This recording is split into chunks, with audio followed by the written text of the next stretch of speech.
2월 19일 오전 뉴스통 주요 뉴스입니다. 첫 번째로 노컷 뉴스 보도입니다. 미국과 북한이 외교관계 수립 조치의 일환으로 상호 연락관을 파견하는 방안을 진지하게 검토 중이라고 CNN이 보도했습니다.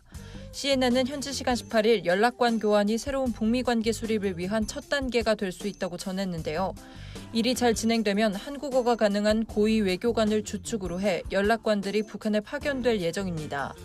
앞서 북미 양측은 제네바 기본합의서가 채택된 지난 1994년에도 연락사무소 설치를 추진한 적이 있으나 무산된 것으로 알려졌습니다.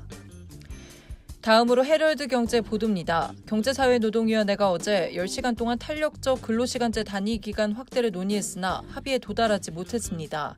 어제 오후 3시 50분부터 시작된 회의는 오늘 새벽 1시 40분이 돼서야 끝났는데요. 경사노위 산하 노동시간 개선위 이철수 위원장은 논의를 하루 더 연장하기로 의견을 모았다고 밝혔습니다. 경영계와 노동계 간 주장이 첨예해 접점을 찾는 데 어려움을 겪고 있는 것으로 전해졌습니다. 다음으로 뉴스토마토 보도입니다. LG U+에 이어 SK텔레콤이 케이블 TV의 인수합병을 검토하며 IPTV 중심의 유료 방송 시장 재편이 가속될 전망입니다. 지난 14일 LG U+는 CJ 헬로의 인수를 공식화했는데요. 과학기술정보통신부의 지난해 상반기 유료 방송 점유율을 보면 이번 인수로 LG U+는 시장 2위로 뛰어오르게 됩니다. 시장에서 인수합병 움직임이 활발하게 일어나는 가운데 국회의 합산규제 제도입 논의도 관심사로 떠오르고 있습니다. 마지막으로 아시아경제 보도입니다. 우리나라 주력 수출 품목인 메모리 반도체 D램 가격이 7년 5개월 만에 최대폭으로 하락했습니다.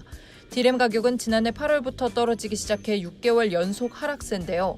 오늘 한국은행에 따르면 1월 수출물가지수는 82.95로 한 달 전보다 1% 하락했으며 D램을 포함해 플래시 메모리, 제1차 금속 제품의 수출 가격도 전달 대비 하락한 것으로 나타났습니다. 지금까지 뉴스통 주요 뉴스였습니다.